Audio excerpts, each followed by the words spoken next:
Esta foi unha mañá especial pro alumnado deste curso de cociña que se imparte nas novas instalacións de Cáritas Arousa. Hoxe puxeron fin á súa formación. Este é un dos 3 cursos formativos que a entidade ofrece este ano. Unha aposta pola inserción laboral que se duplica con vistas ao ano que ven. No 2024 van organizar un total de 6 obradoiros. Para el año 2024 apostamos por el doble, vamos a tener unos 6.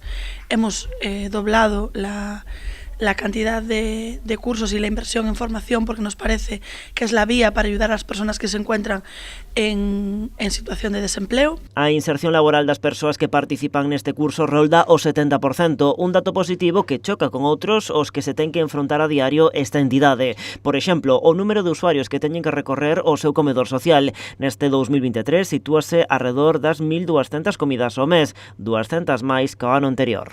Estamos atendendo dende xaneiro facilitando mensualmente entre 1.150 e 1.200 comidas.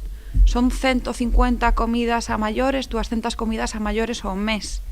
É un aumento moi importante e preocupante a vez tamén. E ante este aumento das necesidades, Cáritas fai un chamamento a que sexamos máis solidarios. A inflación está a provocar que as doazóns se vayan freando e que as persoas con menos recursos vexan limitado o seu acceso a certos produtos. Aproveitan estas datas de Nadal para facer un chamamento a persoas particulares e empresas para que aporten alimentos non perecedoiros e entre eles do que máis precisan é leite. Necesitamos de maneira urxente leite. Estamos facendo compras semanales dunha gran cantidad porque por esa subida de atencións e ahora mismo aquelas entidades que nos están chamando lle decimos que o que necesitamos é urxentemente leite. E aproveitaron para poñer sobre a mesa outra reflexión, as consecuencias que xera o turismo na comarca do Salnés.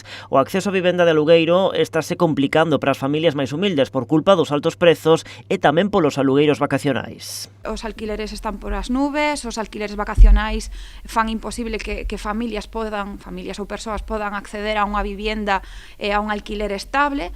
Está chegando a realquileres, é dicir, a familias o mellor de 4, 5, 6 persoas que están vivindo nunha soa habitación. Por estes e outros motivos, apuntan dende o colectivo, é preciso que todos aportemos o noso grande area. Unha boa ocasión pode ser na Gala Solidaria de Nadal que organizan este mesmo domingo. Ali poderemos aproveitar tamén para facer as nosas doazóns.